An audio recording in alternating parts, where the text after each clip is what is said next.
everyone, selamat pagi. Perkenalkan nama saya Dinda Dunovianti, NIM F1B019105. Saya dari Universitas Jenderal Sudirman, Fakultas Ilmu Sosial dan Ilmu Politik, jurusan Administrasi Publik. Pada kesempatan kali ini, perkenankan saya untuk berbagi informasi kepada teman-teman semuanya mengenai pedoman pemanfaatan media sosial instansi pemerintah yang diatur dalam Peraturan Menteri Pendayagunaan Aparatur Negara Republik Indonesia Nomor 83 Tahun 2012. Nah, bisa dilihat oleh teman-teman sekalian, berikut ini merupakan data pengguna media sosial di Indonesia pada bulan Januari tahun 2021. Dikutip dalam Hotsuite, sebanyak 170 juta merupakan pengguna aktif dari media sosial. Pengguna media sosial ini sebesar 61,8% dari seluruh penduduk di Indonesia. Sebagian besar dari mereka mengakses media sosial ini menggunakan handphone, yaitu sebesar 99,1%.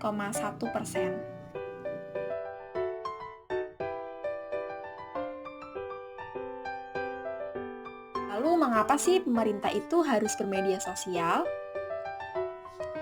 Nah, salah satu tugas dari Humas Pemerintah adalah untuk menyebarluaskan informasi dan kebijakan pemerintah sesuai dengan institusi atau lembaga masing-masing kepada publik, menampung dan mengelola aspirasi masyarakat, serta membangun kepercayaan publik guna menjaga citra dan reputasi pemerintah melalui media sosial, media tradisional, dan media konvensional. Masyarakat telah membentuk dan mendukung cara baru dalam berkomunikasi, berinteraksi, dan berkolaborasi, yaitu dengan penggunaan media sosial. Untuk menyelaraskan hal tersebut, pemerintah harus mampu memanfaatkan media sosial ini untuk menjalin komunikasi dengan masyarakat secara cepat dan dengan lebih mudah.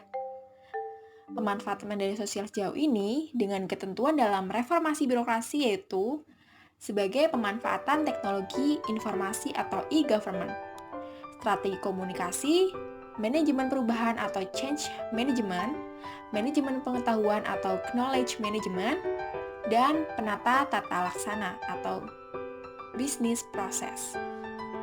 Maka dari itu,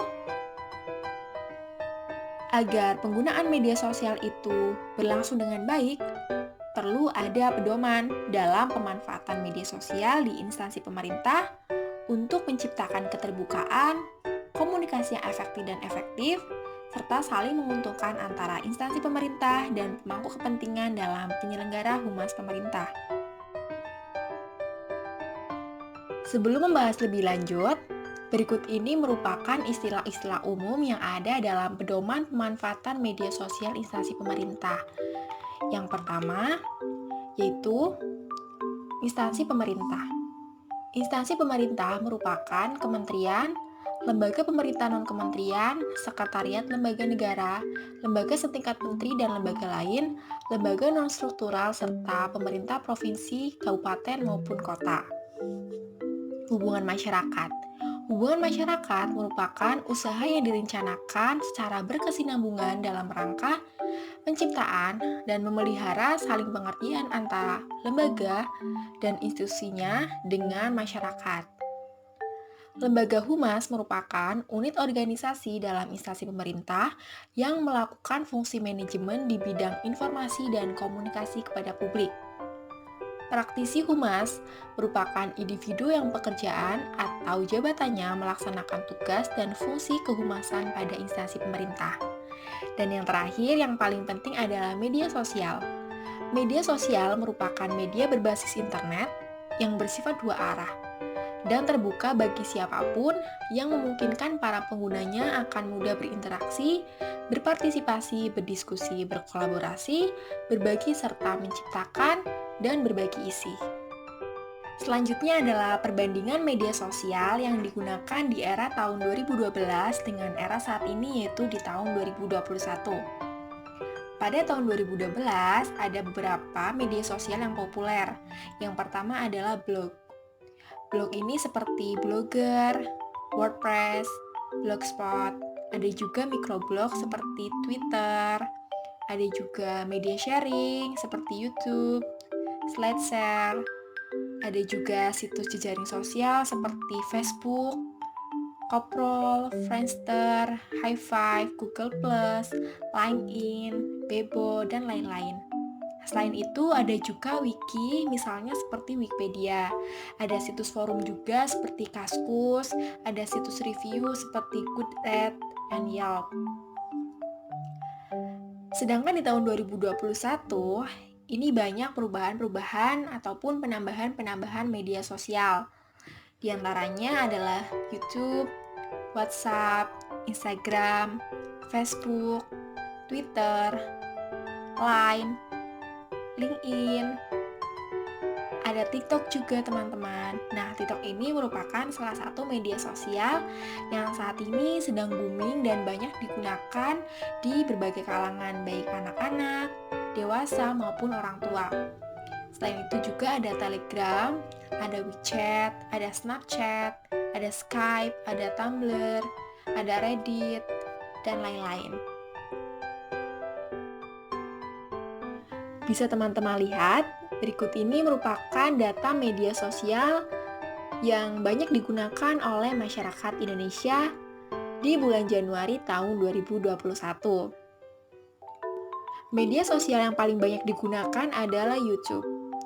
Nah, YouTube ini sangat populer sekali teman-teman di Indonesia. Banyak masyarakat Indonesia yang saat ini sukses karena mereka menjadi content creator di YouTube. Selain itu, ada juga WhatsApp.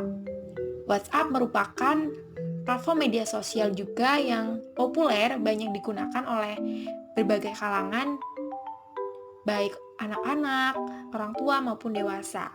Selain itu juga ada Instagram, ada Facebook, ada Twitter, Facebook Messenger, LinkedIn, TikTok, Pinterest, Telegram, dan yang terakhir itu ada Reddit sebanyak 17,1%.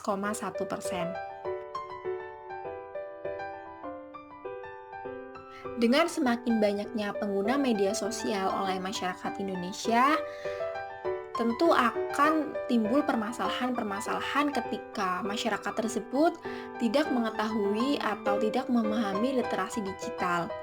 Lalu untuk mengantisipasi penyalahgunaan penggunaan media sosial, ada beberapa etik penggunaan media sosial sebagai berikut. Yang pertama, menjunjung tinggi kehormatan instansi pemerintah.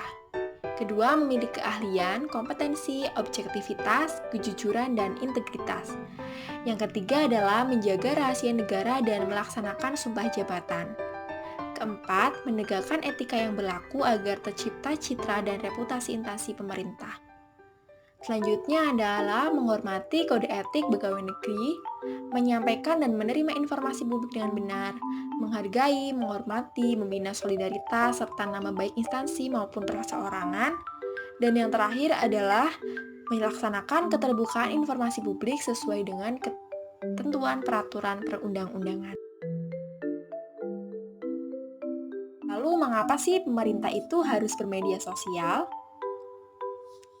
Nah, salah satu tugas dari humas pemerintah adalah untuk menyebarluaskan informasi dan kebijakan pemerintah sesuai dengan institusi atau lembaga masing-masing kepada publik, menampung dan mengelola aspirasi masyarakat, serta membangun kepercayaan publik guna menjaga citra.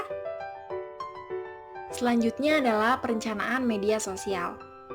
Secara sederhana, perencanaan media sosial ini dapat dilakukan dengan metode People Objective Strategy Technique atau POS yang merupakan 4 tahapan yang sangat penting dalam pengembangan strategi media sosial. Yang pertama adalah halayak atau people. Kedua adalah sasaran atau objektif. Ketiga adalah strategi. Dan keempat adalah teknologi. Halayak atau people merupakan penetapan halayak yang menjadi sasaran komunikasi instansi dan perilaku online halayak yang didasarkan pada segmentasi teknografi sosial. Sasaran adalah penentuan sasaran yang didasarkan pada kebutuhan instansi, yaitu mendengarkan aspirasi halayak dalam memperoleh masukan, mensosialisasikan informasi untuk membangun kesadaran, atau memberdayakan halayak. Selanjutnya ada strategi. merupakan cara instansi untuk menentukan hubungan dengan khalayak tadi. Yang terakhir adalah teknologi, adalah penentuan aplikasi yang sesuai dengan kebutuhan. Selain yang sudah dibahas pada saat pendahuluan tadi dijelaskan mengapa sih pemerintah itu harus bermedia sosial. Nah, di sini dijawab tujuan pemanfaatan media sosial bagi instansi pemerintah yaitu menyimak. Instansi menggunakan media sosial ini untuk memahami dan menyerap aspirasi kebutuhan halayak. Nah, saat ini banyak sekali masyarakat-masyarakat yang mengeluh, yang men-tweet segala keluh kesah mereka di media sosial. Maka dari itu, akan sangat efektif apabila pemerintah menggunakan media sosial ini untuk mengetahui apa-apa saja yang dibutuhkan oleh masyarakat pada saat ini, contohnya di masa pandemi. Yang kedua adalah berbicara. Instansi menggunakan media sosial untuk menyebarluaskan pesan dan informasi. Seperti halnya menyimak tadi, akan lebih efektif apabila pemerintah menyebarluaskan informasi ini adalah melalui media sosial. Karena penyebaran informasi melalui media sosial ini sangat cepat dan bisa menyebar ke seluruh dunia. Yang ketiga adalah menyemangati. Instansi menggunakan media sosial untuk membangun semangat dan keterlibatan serta mendorong khalayak menyebarluaskan pesan melalui percakapan dari mulut ke mulut dan komunikasi viral atau melalui internet. Yang keempat adalah mendukung atau supporting, yaitu instansi menggunakan media sosial untuk membantu khalayak agar saling mendukung sehingga tercipta dukungan yang lebih besar. Yang terakhir adalah merangkul. Instansi menggunakan media sosial untuk melibatkan khalayak ke dalam kegiatan instansi, termasuk dalam memberikan saran, masukan, gagasan, maupun tindakan secara nyata.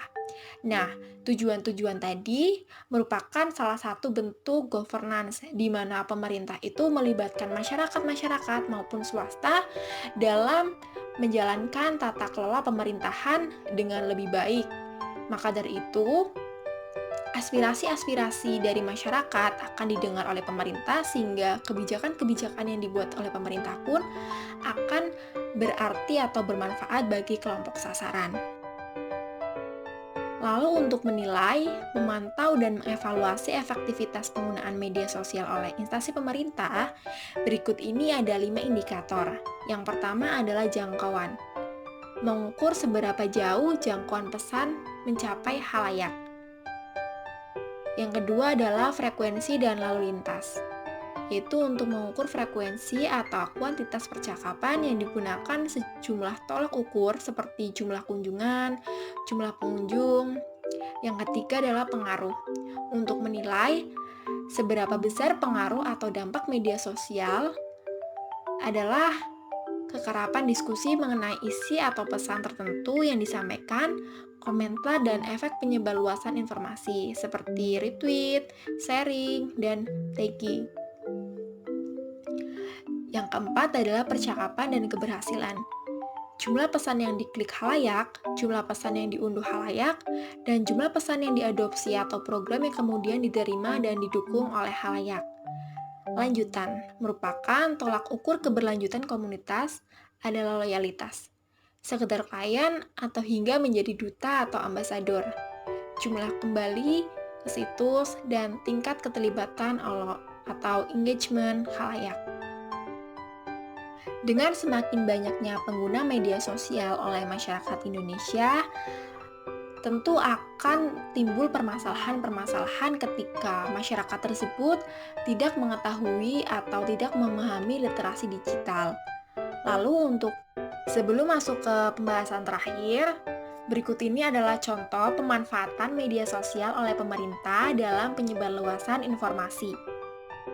Kesimpulan mengenai pembahasan pedoman pemanfaatan media sosial aparatur negara Republik Indonesia adalah dengan adanya pedoman pemanfaatan media sosial instansi pemerintah, diharapkan dapat meningkatkan kinerja instansi, khususnya humas pemerintah dalam menjalin komunikasi dan menggunakan media sosial secara optimal, efektif, dan efisien sehingga tercipta hubungan yang sinergis, harmonis, dan saling menguntungkan antara instansi dengan pemangku kepentingan. Nah, penjelasan tadi merupakan penjelasan mengenai pedoman penggunaan media sosial oleh instansi pemerintah yang diatur dalam Peraturan Kementerian Pendayagunaan Aparatur Negara Republik Indonesia Nomor 83 Tahun 2012. Mohon maaf apabila dalam penyampaian informasi masih terdapat banyak kekurangan maupun ketidakjelasan dalam penyampaian. Semoga materi tadi bisa bermanfaat bagi teman-teman sekalian. Terima kasih banyak. Wassalamualaikum warahmatullahi wabarakatuh. Sampai jumpa teman-teman.